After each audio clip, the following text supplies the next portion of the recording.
kita berdoa, sudah banyak yang join ya. Tetap semangat di masa yang makin sukar. Tuhan itu satu hal, nanti setelah kita doa kita ngomong lagi ya. Bapa, terima kasih kalau hamba-Mu masih diberi kepercayaan untuk menyampaikan kebenaran firman-Mu. Urapi bibir lidah hamba-Mu yang terbatas, tapi Engkau yang tidak terbatas akan memberikan pengurapan penuh pada saat firman disampaikan. Maka kami akan mendengar firman itu menjadi kekuatan buat kami secara luar biasa. Urapi bibir lidah hamba-Mu, berkati setiap telinga yang mendengar, biar semua kemuliaan itu kembali kepadamu. Di dalam nama Tuhan Yesus yang percaya berkata amin. Ya, shalom semuanya, tetap semangat di masa-masa penantian ya. Kita semua ada masa penantian, saya juga menantikan.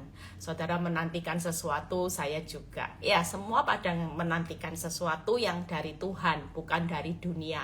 Kita hari ini bertahan dengan semangat. Makanya saya tadi bilang, orang yang semangat itu, kalau setiap hari saudara bangun semangat, Tuhan di surga itu happy, sukacita luar biasa. Kenapa? Karena orang yang semangat, Tuhan sudah merasa bahwa dirinya dipercayai sebagai Tuhan, itu pegang kedaulatan. Ya, di tengah masa sukar saudara tetap semangat, itu akan buat Tuhan tuh happy. Buat Tuhan itu seneng melihat bahwa dia berhasil membawa saudara itu hidup oleh iman. Tanggap ya, orang yang bisa hidup oleh iman, ini orang yang mampu bertahan sampai akhir. Jujur, kalau saudara di masa penantian imanmu tidak jalan, maka saudara tidak akan pernah mencapai sampai waktunya Tuhan. Justru kalau orang di masa penantian ini, saudara tiap hari bangun semangat, Tuhan, walaupun aku tidak melihat, aku ada dalam lembah kekelaman, aku tidak takut bahaya, karena aku tahu Engkau menyertai aku. Nah, ini yang membuat Tuhan itu disenangkan. Kenapa? Karena Tuhan yakin bahwa saudara pasti dapat menanggung penderitaan sampai akhir. Orang yang bisa berdiri dengan semangat, itu orang yang punya imannya sudah bulat. Tidak lagi dikendalikan oleh masalah. Makanya di dalam masa penantian ini kita perlu bangun semangat. Saya share di grup jemaat barusan. Daud itu waktu aku takut di Mazmur 56 ayat 4 berkata, aku ini percaya kepadamu. Makanya saya bilang orang semangat itu pasti punya iman percaya. Jadi hari ini bangunlah ya. Memang tidak mudah untuk percaya. Saya sendiri bangun percaya itu tidak bisa sewaktu-waktu, saudara. Saya tidak bisa bangun percaya hanya ketika saya Minggu datang ke gereja atau Selasa ketika saya ibadah wanita. Nggak bisa, saudara. Saya nggak bisa dicas percaya itu hanya Selasa Minggu atau Senin Kemis ya. Nggak bisa. Saya sebagai seorang hamba Tuhan, itu pun bangun percaya, itu harus setiap waktu.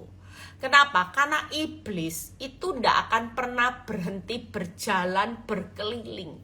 Dia mengaum-ngaumnya, melempar sesuatu yang harus untuk menggoyahkan iman percayamu ini bergeser. Tangkap ya, jadi iblis itu kerjanya mengelilingi saudara itu tidak pernah berhenti supaya saudara mulai mengurangi rasa percaya kepada Tuhan dengan dia bawa fakta, realita. Setiap kali iblis paksa saudara berpikir tentang realita kehidupanmu yang nyatanya memang dalam bahaya. Makanya Daud berkata, aku tidak takut bahaya. Aku memilih percaya pada waktu aku takut. Nah, ini tidak gampang, saudara. Realita yang kita hadapi hari ini, pasti lihat realita takut. Lihat realita saudara mikir, Tuhan, aku ini ada dalam bahaya loh Tuhan. Bahayanya besar, bangkrut, kanker, ini semua membuat kita takut. Usaha sepi sepi Tuhan, omset turun sampai 70%, suami nggak pulang rumah, istri nggak pulang rumah, anak-anak berontak. Realita yang terjadi hari-hari ini, kalau saudara mau lihat sekeliling, iblis juga akan tunjukin keliling saudara. Ini loh realitanya, takut, ini loh realitanya, bahaya. Tapi yang membuat saya belajar dari seorang Daud, ketegaran Daud, kata-katanya. Pada waktu aku menjalani lembah kekelaman, aku tidak takut bahaya. Dan pada saat aku takut, aku memilih percaya. Nah, ini yang gak mudah, saudara. Realita bahaya, takut sedang terjadi ada di sekeliling kita. Tapi yang menjadikan kita hari ini sebagai orang yang tetap berdiri teguh di atas iman, kita hari ini jangan takut menghadapi bahaya. Hari ini pilihlah untuk hidup percaya, tidak mudah. Makanya bangun percaya itu setiap waktu. Apapun yang iblis lemparkan tentang bahaya, tentang yang membuat kita takut, kita memilih membangun untuk percaya dan tidak ada takut.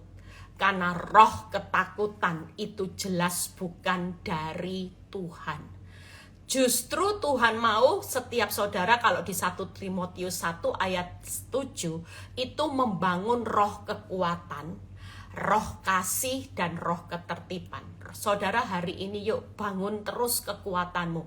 Nah, saya akan khotbah tentang hari ini tentang bagaimana kita belajar dari seorang Daud di Mazmur 25 saat dia sabar menantikan Tuhan. Ya, tentunya kalau kita sabar, hari ini kita harus bangun percaya. Nggak bisa di tengah sabar saudara bangunnya dengan gelisah, panik, khawatir. Kenapa? Realita. Saudara percaya, iblis itu ada di sekeliling saudara. Dia selalu bawa fakta. Fakta yang aneh-aneh, yang belum terjadi, dipaksa mikir. Jangan-jangan keadaan hidupmu tambah susah. Tahun depan semua orang bilang hidup makin susah. Kita dipaksa fokus dengan susah. Tapi kita lupa satu hal, ya. Besok saya akan bahas next. Bagaimana Tuhan itu tetap setia. Saudara, susah masa sukar, Tuhan itu tetap setia. Dia bukan sembunyi tapi setia. Nah, hari ini yang saya akan bahas bagaimana sabar menantikan Tuhan. Kita buka di Mazmur 25 ayat 3-5. Saya tidak bergeser dari Mazmur 25. Hari ini perenungan kita. Supaya kita hari ini yuk, kalau iblis lempar fakta, itu realita. Realitanya faktamu sangat menakutkan. Realitamu, semua fakta ini membuat keadaanmu seperti dalam bahaya besar. Hari ini saya terlalu percaya ada banyak orang yang ada dalam bahaya besar. Bahaya ekonomi, bahaya rumah tangga, bahaya tentang anak-anak. Ada banyak orang di posisi ini. Tapi sekali lagi kita baca ayat Mazmur 25 ayat 3. Ya, semua orang yang menantikan engkau tidak akan mendapat malu.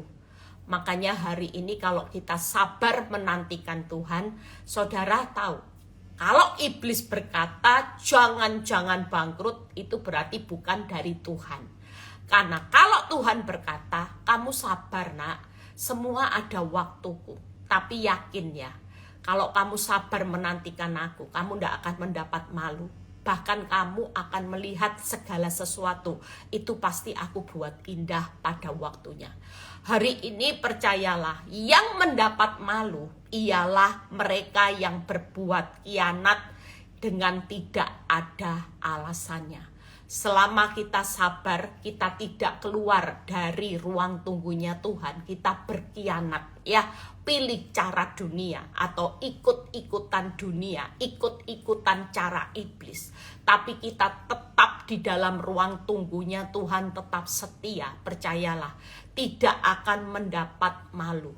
Justru di ruang tunggunya Tuhan dengan sabarnya saudara dan saya bisa merasakan ketika saya sabar, ada banyak keuntungan yang saya dapat. Ayat 4, beritahukanlah jalan-jalanmu kepadaku ya Tuhan, tunjukkanlah itu kepadaku.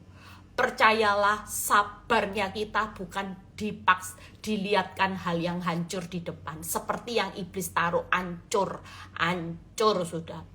Tapi kesabaran kita hari ini, kita pasti tidak akan mendapatkan hal yang memalukan. Justru sabarnya kita, Tuhan sedang mengajari jalan-jalannya kepada saudara dan saya. Sementara kita menantikan hasil yang tidak memalukan, Tuhan juga mau kita juga jangan sampai kita ini memalukan Tuhan. Kita ini jujur, tadi pagi saya bangun, tiba-tiba Tuhan itu berkata, karena memang tahu ya pikiran saya lagi jalan tadi pagi saudara. Gara-gara saya itu capek, ketiduran sampai pagi. Saya tuh mikir gini, Tuhan kok saya ini capek ya Tuhan, kenapa ya saya ini bercapek-capek gitu ya. Tiba-tiba iblis tuh main di pikiran saya. Tuhan cuman ingatkan saya tadi pagi gini, Eli, apa yang paling kamu takutkan, khawatirkan dalam hidupmu? Kalau harta yang terbesar itu ada di dalam hidupmu, kamu takut apa? Apakah ada harta lain yang lebih besar dari aku? Apakah ada sesuatu yang lebih berharga dari aku? Apakah ada sesuatu yang lebih penting daripada aku di dalam hidupmu? Waktu itu ditaruh di hati saya bilang gini, ya iya ya Tuhan. Kadang-kadang kita ini berpikir sesuatu yang lebih penting. Kalau Tuhan tuh tahu loh hati kita melekat di mana. Kalau saudara hari ini stres tentang uang terus, stres tentang suamimu terus, tentang anakmu, tentang istrimu, ya, saudara percaya hari ini berarti uang, jen itu lebih penting daripada Tuhan. Jadi harta hidup kita. Apapun boleh terjadi. Yang penting jangan sampai harta dalam hidup kita ini hilang saudara. Selama Tuhan jadi harta hidup kita yang paling berharga di tengah badai apapun, kita tidak akan pernah takut menghadapi realita kehidupan. Nah, kita lihat apa yang ayat kelima katakan. Bawalah aku berjalan dalam kebenaranmu. Dan ajarlah aku, ajar.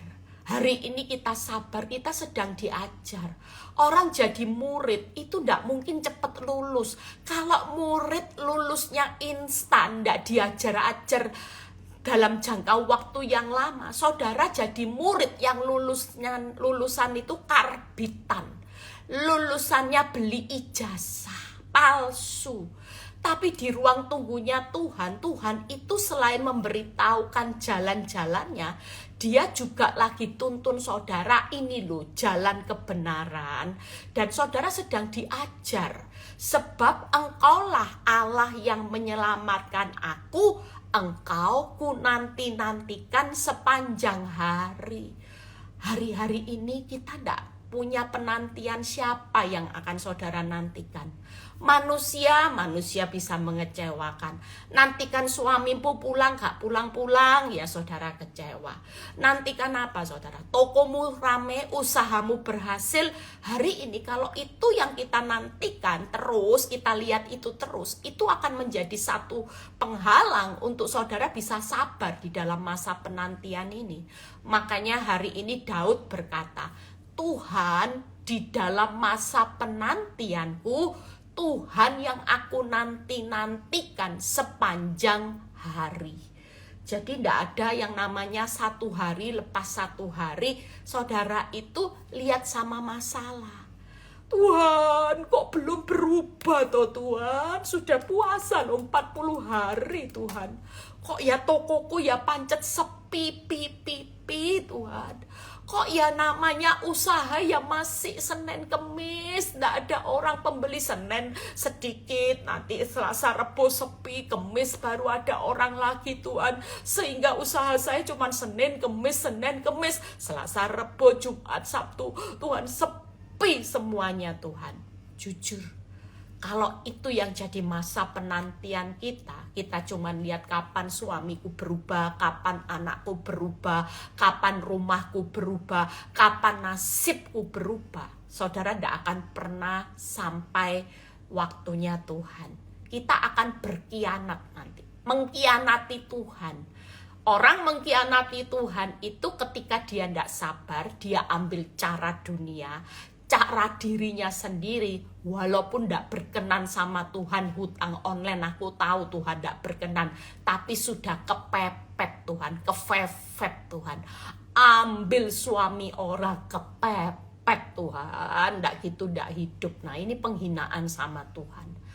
Tuhan percayalah, siapapun yang berdiri setia di dalam ruang tunggunya Tuhan dengan tetap membela kebenarannya, percayalah, kebenaran Tuhan itu pasti bela memerdekakan saudara dan saya. Itu sebabnya hari ini 3 hal yang saya akan bahas. Sabar menantikan Tuhan. Sepanjang hari jangan pernah menantikan apapun. Hari ini kita cuman menantikan Tuhan. Tuhan, kapan waktumu, ya suka-sukamu. Kapan Tuhan mau pulihkan aku, ya sudahlah, jadilah kehendakmu. Yang pasti aku tetap sabar. Hari ini aku mau pilih percaya, tidak takut bahaya. Karena aku percaya di ruang tunggunya Tuhan itu paling aman. Ya, nah 3 hal. Yang pertama, kalau kita sabar menantikan Tuhan, itu Tuhan tidak akan mempermalukan saudara dan saya. Amin. Yang kedua, Tuhan pasti membawa kita berjalan dalam kebenarannya. Yang ketiga, Tuhan menyelamatkan kita. Kita semua hari ini sedang diajar ya untuk berjalan di jalan kebenarannya. Kita tidak akan pernah dipermalukan. Dan yang paling luar biasa, Tuhan itu pasti menyelamatkan saudara dan saya. Apa artinya saudara dapat seisi dunia, tapi saudara tidak selamat? Itu seringkali jadi pertanyaan. Kalau saudara mengkhianati Tuhan, saudara mungkin bisa. Dunia bisa kasih saudara reward, upah. Ya, iblis bisa kasih saudara berkat yang berlimpah. Mungkin dengan berkhianat dikit-dikit, dapat alpat tuh, dapat proyek besar dengan menipu dikit-dikit. Tapi percayalah, apa artinya semua itu saudara bisa nikmati secara instan, tapi tidak kekal. Buat kita hari ini sabar memang bonyok, sabar berdarah-darah, sabar memang kadang-kadang babak belur. 3 ini saudara, bonyok, berdarah-darah, babak belur, ndak enak semua ya. Kalau kita pikir B-nya 3 ini ndak enak saudara, bonyok, babak belur, berdarah-darah, ndak enak. Jalan sempit itu seperti itu. Kalau jalan dunia enak saudara, nyaman, nikmat ya. Itu semua jalannya dunia, nyaman, nikmat ya. Apa yang hari ini mungkin kita lihat sukses, itu jalannya dunia bisa instan. Tapi apa artinya? Semua kenyamanan, kenikmatan, kesuksesannya yang dunia iblis berikan, itu tidak punya nilai kekal. Cuman sesaat, setelah itu bayar harga. Tangkap ya. Tapi buat kita, sesaat aja 3B, dunia sesaat 3K, kita 3B, bonyok, babak belur, berdarah-darah. Mungkin itu sedang terjadi buat saudara dan saya. Itu cuma sesaat. Tapi nanti ujung-ujungnya punya berkat yang kekal. Nilainya selalu kekal. Makanya tiap hari, yuk kita sabar. Karena janji Tuhan tidak akan mempermalukan saudara dan saya. Tuhan itu sedang mengajar, membawa kita ke jalan kebenaran di ruang tunggu. Saudara sedang diajar. Memang lewat jalan yang sempit kita lagi diajar. Supaya kita belajar ketetapan Tuhan. Ya, kita ada di jalannya Tuhan. Nah ini yang tidak mudah buat saudara. Saudara dilatih sebagai seorang murid yang lulus pada waktunya Tuhan, bukan waktunya kita. Kalau waktunya kita berarti saudara beli ijazah palsu. Tapi kalau waktunya Tuhan berarti saudara jadi murid Kristus yang sejati. Lagi dididik, dihajar di ruang tunggunya Tuhan. Karaktermu dirubah, pemarahmu dirubah, sikap egoismu dirubah, imanmu yang tadinya up and down dirubah jadi orang orang yang kuat berdiri. Kita bisa menang dari semua persoalan ya, maka kita bisa memenangkan banyak orang. Selama kita hari ini hidup hanya di bawah masalah, kita tidak akan bisa melihat rencana Tuhan yang besar. Makanya kalau tekananmu tambah besar, sepertilah burung Raja Wali, terbang tinggi di atas badai, di atas tekanan hidup, bukan di bawah. Ada banyak orang ketika tekanannya tambah besar, saudara, makin di bawah tekanan. Makanya orang seperti ini tidak akan pernah dibawa Tuhan terbang tinggi. Lihat rencana, berkat, kepercayaan yang jauh lebih besar. 3 hal. Yang pertama saya akan bahas ya, Tuhan tidak akan mempermalukan saudara. Kenapa hari ini? Kalau saudara baca di Mazmur 25 ayat 12 sampai 14, kita baca sama-sama. 2 poin lagi kita selesai ya, karena saya sebentar sudah ditunggu tamu juga. Mazmur 25 ayat 12 sampai 14. Siapakah orang yang takut akan Tuhan? Kepadanya Tuhan menunjukkan jalan yang harus dipilihnya. Lihat ya, orang itu sendiri akan menetap dalam kebahagiaan dan anak cucunya akan mewarisi bumi. Tuhan bergaul karib dengan orang yang takut akan Dia, dan perjanjiannya diberitahukannya kepada mereka. Saya percaya orang yang sabar menantikan waktunya Tuhan itu tidak akan takut dengan masalah, tapi takutnya sama Tuhan. Ada berapa banyak orang kelihatannya sabar menantikan Tuhan, tapi takut sama masalah. Terbukti kan saudara, stres, depresi, cemas, panik, attack ya. Itu kenapa? Karena saudara takut akan masalah. Tapi waktu kita sabar, kita takut akan Tuhan. Tuhan berkata, janjinya tidak akan pernah dipermalukan. Kenapa? Karena Tuhan memberi kebahagiaan yang menetap sampai anak cucu. Itu sudah janji Tuhan. Sabar. Saudara sabar.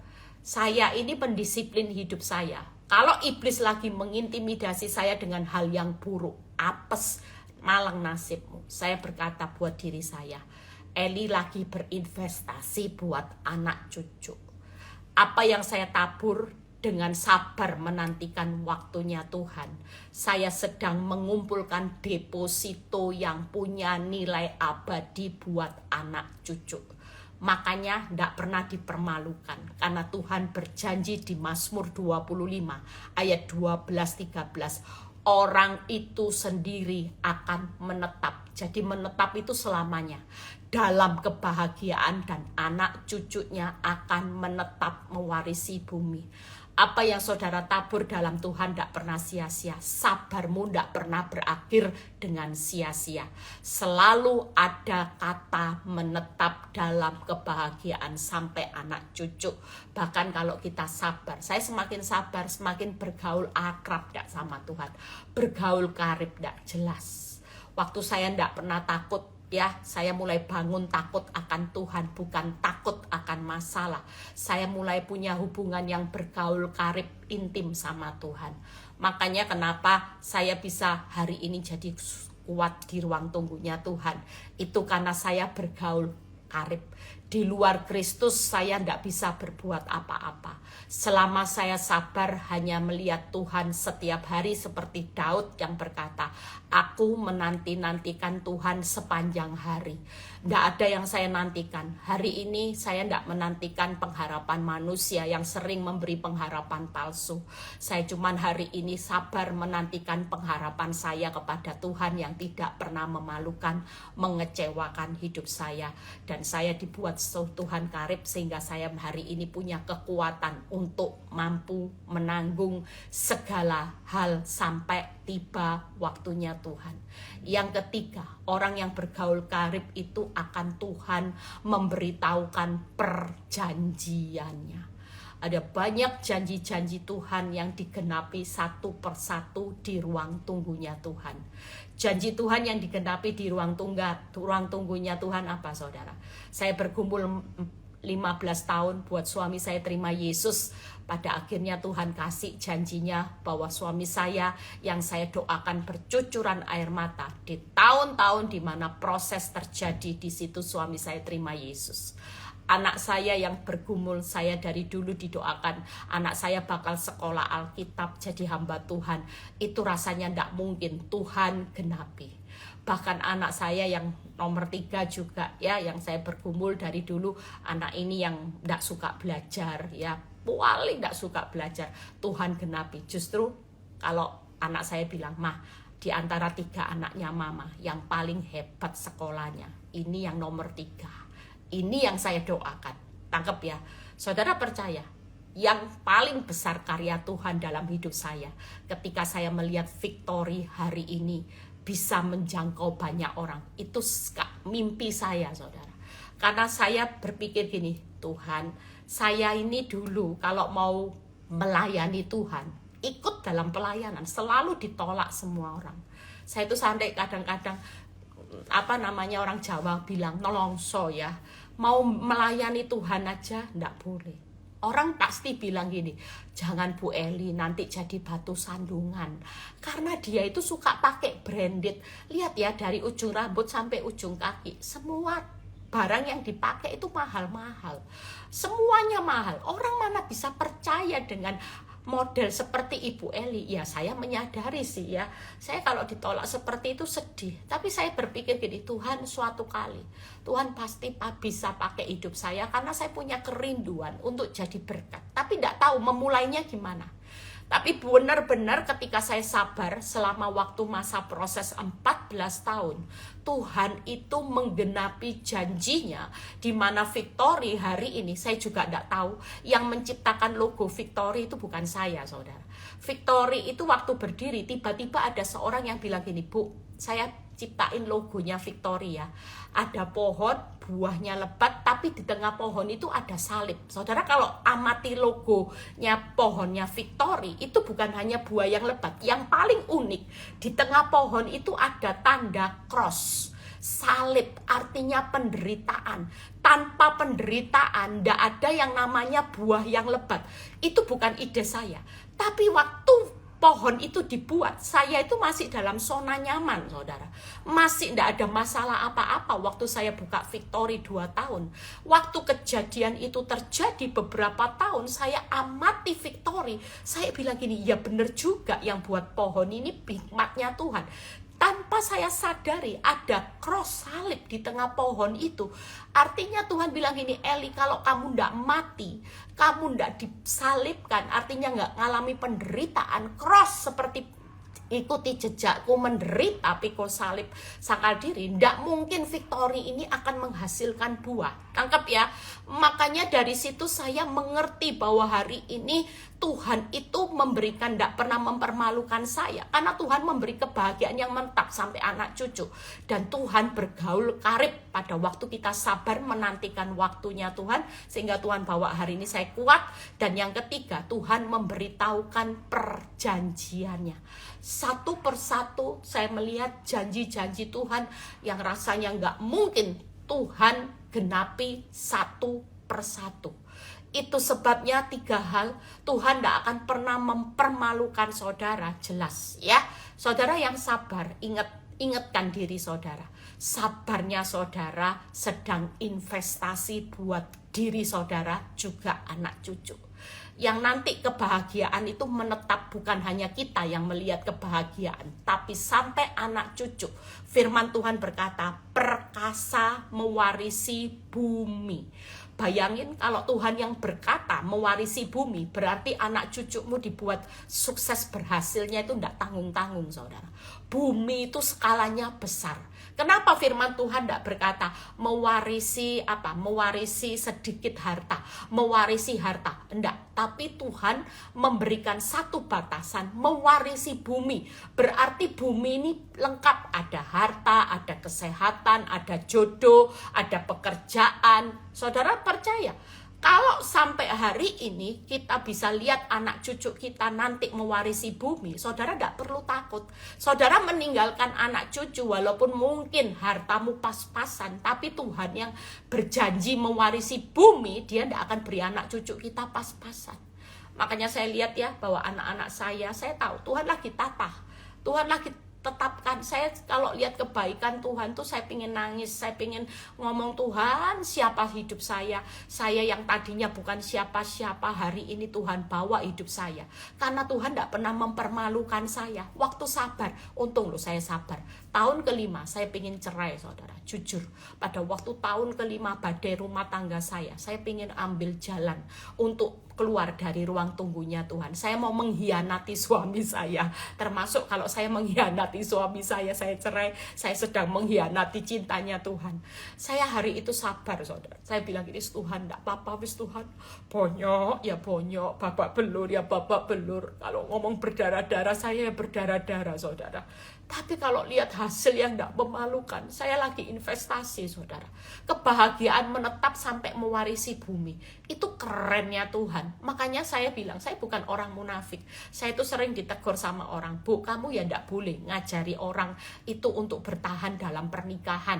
Kalau misalnya pernikahannya membahayakan, saya cuma bilang gini, kalau membahayakan memang harus pisah, tapi nggak usah cerai. Ya, kecuali yang sakit jiwa. Ada beberapa orang yang hari ini tanya sama saya, Bu, kalau suami saya sudah didiagnosa sakit jiwa gila, harus masuk rumah sakit jiwa untuk jangka waktu yang lama, boleh enggak? Ya saya bilang, kalau memang pernikahannya masih dini, belum punya anak, saudara mau berpikir untuk punya keturunan, saya cuma bilang gini, berdoa dulu. Saya pernah dengar hamba Tuhan yang berkata kalau sakit jiwa itu boleh bercerai. Ya, tapi sekali lagi diuji dulu. Bukankah Tuhan sanggup membuat orang yang gila juga jadi waras? Karena saya punya jemaat satu yang gila waras saudara. Ya pemulihannya sudah happy ending, jalan-jalan. Ya, lepas dari semua ini kita percaya bahwa Tuhan tuh punya rencana. Nah, makanya ketika kita hari ini bertahan, saya bukan ngajari orang itu babak belur, enggak. Saya percaya kalau orang sabar di ruang tunggunya Tuhan, enggak bakal babak belur. Yang ada enggak akan pernah memalukan, jelas iya. Nanti anak cucu kita bahagia dalam menetap, ya. Tuhan itu akan memberikan apa? Bergaul karib. Kita bisa bergaul karib loh sama Tuhan. Saya waktu sabar 14 tahun, itu hubungan saya sama Tuhan jelas. Kalau Tuhan ngomong apa-apa itu saya itu bisa peka. Saya itu bisa pekahnya gini. Ketika sesuatu terjadi dalam hidup saya, suara Tuhan tuh lebih cepat sampai ke saya terlebih dahulu. Tangkap ya. Misalnya kalau iblis mulai ambil alih pikiran saya, Tuhan tuh cepat kasih saya firman, kamu jangan ini, cepat berbalik. Nah, itu karena saya melatih kesabaran saya di ruang tunggunya Tuhan. Saya cuma menantikan Tuhan. Tangkap ya. Dan yang ketiga, yaitu Tuhan itu memberitahukan perjanjiannya satu persatu. Janji-janji Tuhan. Ini loh janji yang aku sedang genapi. Ini loh satu-satu. Dan itu Tuhan genapi satu persatu. Makanya sabar. Katakan sama diri kita sendiri, sabar ya. Yang kedua, yuk kita lihat bagaimana Tuhan membawa kita berjalan dalam kebenaran. Buka Mazmur 25 ayat 8 sampai 10. Saya tidak keluar dari Mazmur 25. Mazmur 25 ayat 8 sampai 10. Apa yang dikatakan? Tuhan itu baik dan benar. Di ruang tunggunya Tuhan, Tuhan tetap baik dan benar. Sebab itu ia menunjukkan jalan kepada orang yang sesat. Hari ini sabarnya kita, karena kita itu dulunya sesat saudara. Saya sesat, saya itu sebagai orang istri waktu nyaman, saya itu sesat, sesat hidup saya semau-mau saya sendiri, hidup saya itu egois, sombong, tinggi hati, bebal, itu saya akui. Saya sebagai seorang istri yang preman ya, maunya saya dihormati, disayangi tanpa peduli mau menghormati, menyayangi suami. Itu saya dulu, saya akui pelanggaran saya. Dan saya tahu waktu saya mengakui pelanggaran saya jadi orang yang disayangi sama Tuhan. Daripada saya bilang gini, enggak Tuhan, saya enggak pernah salah Tuhan, yang salah sana, saya enggak salah kok, saya enggak salah, enggak. Tapi ketika saya mengakui pelanggaran, firman Tuhan di Amsal berkata, berbahagialah orang yang mengakui pelanggarannya, karena dia akan menjadi orang yang dikasihi, disayangi. Dan saya percaya kalau saya dikasihi, disayangi, saya jelas akan diberkati juga. Tuhan itu baik benar, sebab itu ia menunjukkan jalan kepada orang yang sesat. Yang 9, ia membimbing orang-orang yang rendah hati menurut hukum. Dan ia mengajarkan jalannya kepada orang-orang yang rendah hati. Saudara percaya di ruang tunggunya Tuhan, saudara sedang dipaksa untuk jadi orang yang rendah hati juga. Ya, Makanya di jalan kebenaran, segala jalan Tuhan itu adalah kasih setia dan kebenaran bagi orang yang berpegang perjanjiannya dan peringatannya. Percayalah, hari ini Tuhan itu lagi membawa kita berjalan dalam jalan kebenarannya, yaitu Tuhan yang baik dan benar. Dia lagi nunjukin jalan sama orang yang sesat. Kamu dulu ya, zona nyaman, kamu bebal, kamu sesat.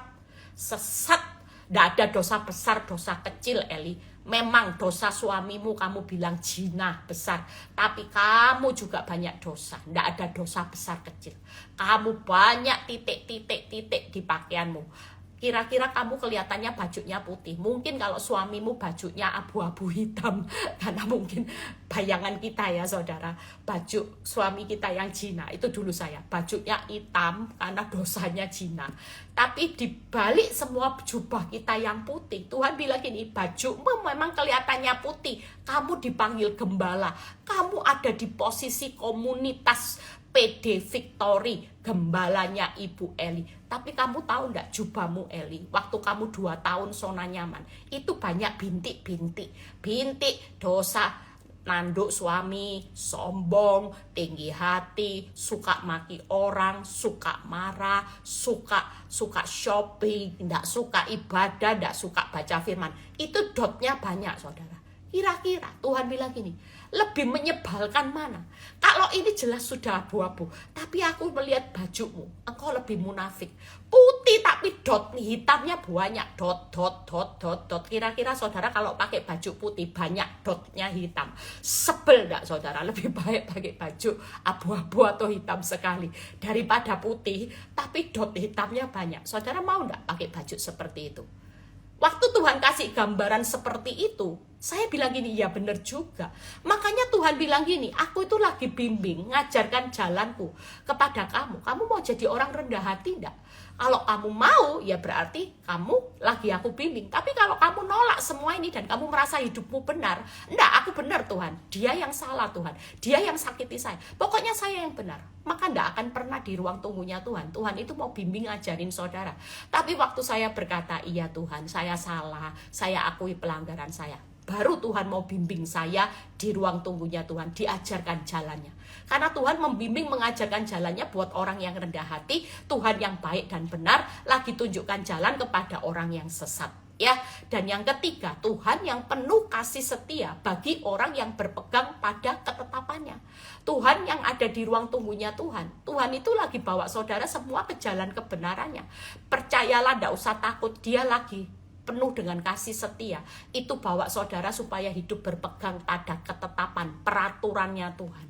Makanya hari ini sabar, karena dia lagi ajar saudara, dia lagi bimbing saudara, dia lagi, pertama Tuhan baik benar, ya, lagi menunjukkan jalan kepada orang yang sesat. Tuhan yang bimbing ngajarin saudara jalannya kepada orang yang rendah hati, dan Tuhan yang penuh kasih setia bagi orang yang berpegang pada ketetapannya.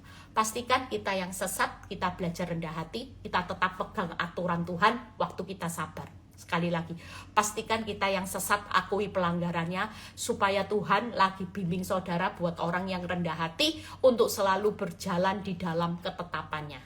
Ya, itu Tuhan yang kasih setia. Jadi hari ini saudara tidak usah takut, di ruang tunggunya Tuhan sabar. Percayalah, Tuhan itu lagi membawa saudara di jalan kebenaran. Yang terakhir, Tuhan menyelamatkan. Mazmur 25 ayat 15 sampai 17. Setelah itu kita selesai ya. Hari ini yuk semangat.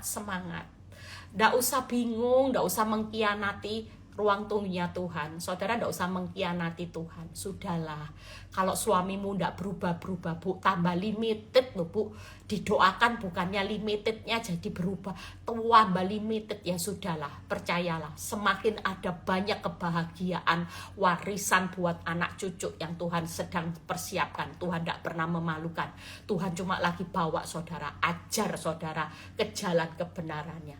Dan yang ketiga, Tuhan lagi menyelamatkan saudara dan saya. Yuk baca, setelah itu kita selesai. Mataku tetap terarah kepada Tuhan. Sepanjang hari, ingat loh ya, Kalau sepanjang hari yang Tuhan yang nantikan, mata ini jangan lihat hutangmu terus, lihat pelakor, ani-ani, lihat wanita tobat, ya, lihat suami pria tobat, lihat anak-anak, lihat toko, lihat rekening koran. Nggak, mataku tetap terarah kepada Tuhan. Sebab apa? Daud itu luar biasa, sebab hanya Tuhan yang bisa mengeluarkan kakiku dari jaring. Hari ini kita menghadapi masalah yang kompleks. Jaring itu berbicara, saudara tidak punya jalan cara. Jalan ke sini ya terjaring, jalan sini jaring. Itu artinya masalah semakin kompleks. Masalah itu semakin kayak jaring yang saudara tidak bisa keluar. Mau kemana-mana ya. Kalau orang masuk dalam jaring itu kan sulit, saudara. Nah, tapi Daud itu berkata, aku ya tetap sabar aja menantikan Tuhan. Karena cuma Tuhan yang bisa mengeluarkan kakiku dari jaring. Makanya aku cuma menantikan Tuhan sepanjang hidupku. 16. Berpalinglah kepadaku dan kasihanilah aku, sebab aku ini sebatang kara dan tertindas. Mungkin hari ini kau ngalami keadaan yang sudah kena jaring, sudah gitu sebatang kara, tidak ada orang yang bisa tolong saudara, hidupmu tertindas lagi. Waduh, ini bonyok, berdarah-darah, babak belur. Bagaimana enggak? Sudah hari ini kayak jaring masalah, saudara hari ini sudah sebatang kara, orang lain I don't care gitu ya, istilahnya sudah tidak peduli sama hidupmu. Tidak usah bingung, tidak usah mengkhianati suamimu, tidak usah mengkhianati istrimu, tidak usah mengkhianati Tuhan juga. Hari ini belajarlah setia. Kalaupun kau sebatang kara, suami tidak pulang-pulang ya kesepian, sudah syukuri aja, ada kasihnya Tuhan. Saudara ditindas sama suami, sama pelakor ani-ani, sudah syukuri aja. Saudara mungkin hari ini, Bu, gimana keluar dari jaring masalah? Tapi percaya, matamu jangan terus lihat masalah, lihat Tuhan.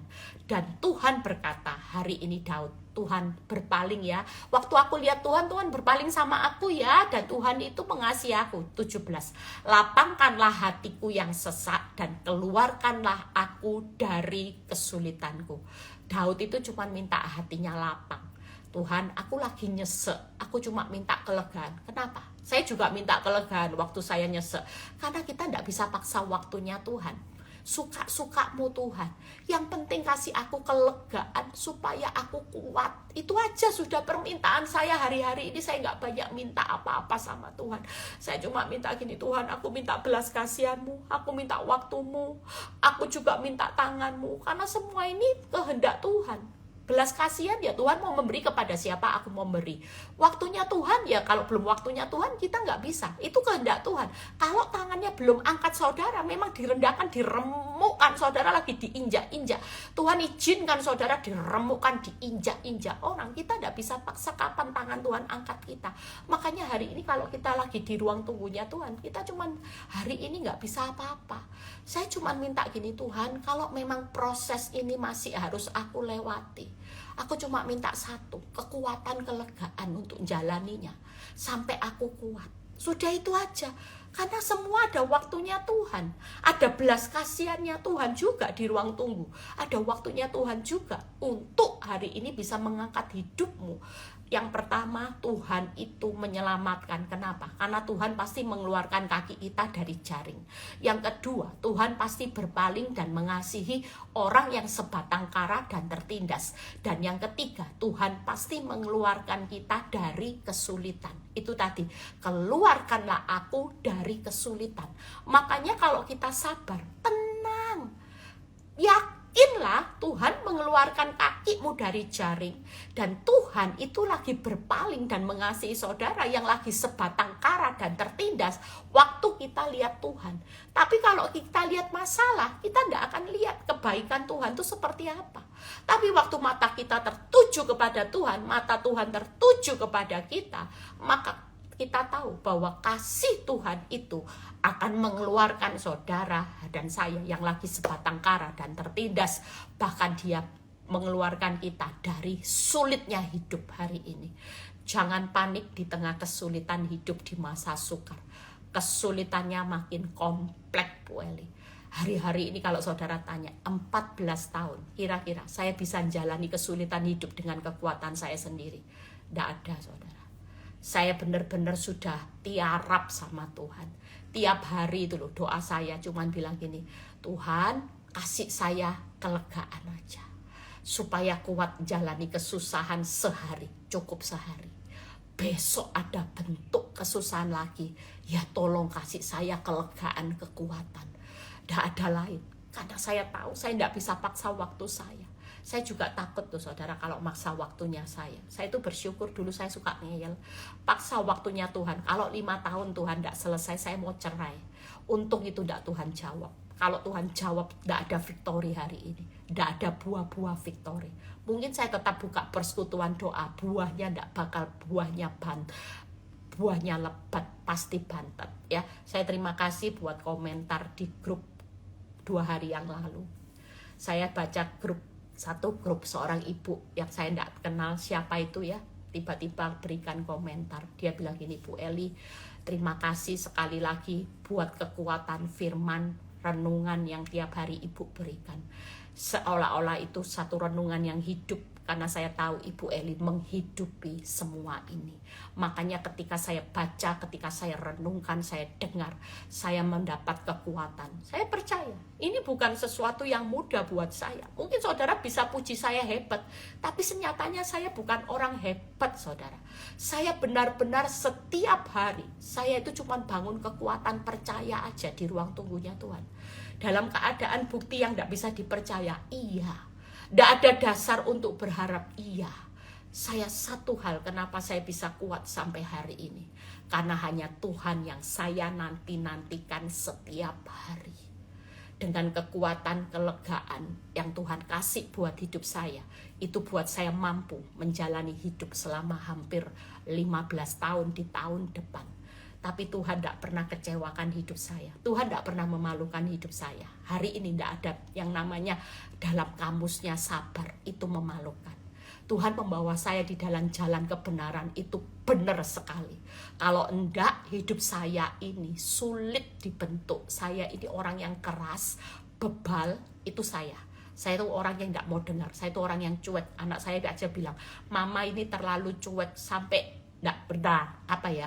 Dikasih tahu nasihat orang aja Mama itu tidak mau dengar. Cueknya Mama itu, prinsipnya kuat. Nah itu, saya itu seperti itu saudara. Hanya karena saya tahu bahwa hidup saya tidak bisa seperti ini. Hanya firman, hanya Tuhan yang bisa mengubah hidup saya. Dan Tuhan menyelamatkan. Saya percaya tidak ada satu jaring masalah dalam hidup saudara dan saya yang Tuhan tidak bisa keluarkan. Kekuatan kita tidak bisa, tapi jangan remehkan kekuatan Tuhan. Hari ini pastikan waktu saudara sabar, Tuhan lagi berpaling kepada saudara dan mengasihi saudara yang lagi sebatang kara dan tertindas.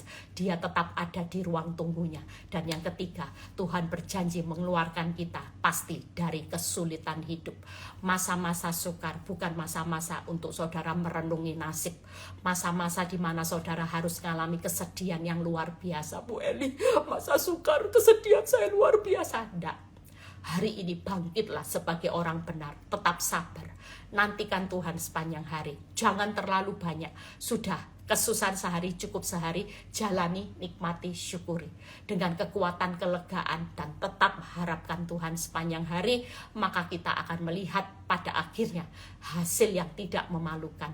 Tuhan lagi bawa ajar saudara di ruang tunggu untuk mengikuti jalan kebenaran, belajar ketetapannya. Dan yang ketiga, Tuhan lagi menyelamatkan saudara. Tenang aja, jaring masalah lewat. Tertindas sepada kara lewat, kesulitan hidup lewat. Tuhan Yesus memberkati. Tetap semangat, tetap sukacita, happy weekend. Tidak ada orang yang takut lagi. Sabar semuanya, katakan sabar. Ya, tidak boleh hari ini tergesa-gesa. Bu, kalau sabar gimana? JNS, jalani, nikmati, syukuri. Apapun yang Tuhan hari ini lakukan, belum ditolong, JNS. Jalani, nikmati, syukuri bersama Tuhan. Kalau tidak ada Tuhan, tidak bisa nikmati. Saya 15 tahun, hampir 15 tahun, tidak ada Tuhan. Tidak mungkin saya jadi Ibu Eli hari ini. Jadi apa? Orang babak belur, bonyok, berdarah-darah. Mau jadi apa saudara? Kata teman saya, jadi peyek kamu. Tapi bukannya jadi peyek loh saya. Saya jadi Raja Wali saudara. Jujur, kalau nggak ada Tuhan, gimana orang bisa bonyok, berdarah-darah, babak belur, bisa jalani selama 14 tahun sampai hari ini. Orang pasti bilang saya jadi peyek, tapi di tangan Tuhan bukan jadi rempeyek, saudara. Saya jadi Raja Wali yang terbang tinggi, ya, mengatasi badai masalah. Dan hari ini saya mengucap syukur, banyak orang yang bisa saya kuatkan, banyak orang yang bisa saya kasih semangat setiap hari. Kalau tidak ada waktunya Tuhan yang ditunda, Tuhan dengan sengaja menunda waktu pemulihan saya. Mungkin kalau 5 tahun saya dijawab, habis sudah. Saudara tidak ada PD Victory sudah. Saudara tidak akan kenal saya siapa. Tapi waktu saya bertahan dengan sabar, di situ saya melihat karya Tuhan yang luar biasa. Saya bisa hidup membawa banyak jiwa-jiwa. Tuhan Yesus memberkati. Tuhan terima kasih, biar setiap kekuatan ini menjadi rema, supaya kami tidak perlu takut. Kami harus bangun percaya setiap waktu, tidak perlu takut dalam bahaya. Realita bahaya, realita rasanya hidup sepertinya tidak punya harapan. Tapi kami percaya Tuhan, kuasa-Mu bekerja secara luar biasa. Terima kasih Bapak, terpuji namamu. Biar kalau sebentar kami mau berpisah satu dengan yang lain, kami menerima berkat Tuhan, berkat Abraham, Ishak, Yakub, damai sejahtera Allah Bapa, Putra dan Roh Kudus menyertai saudara dan saya mulai saat ini sampai Maranatha Tuhan Yesus datang kedua kali. Yang diberkati dan percaya berkata amin. God bless semuanya. Tuhan Yesus memberkati.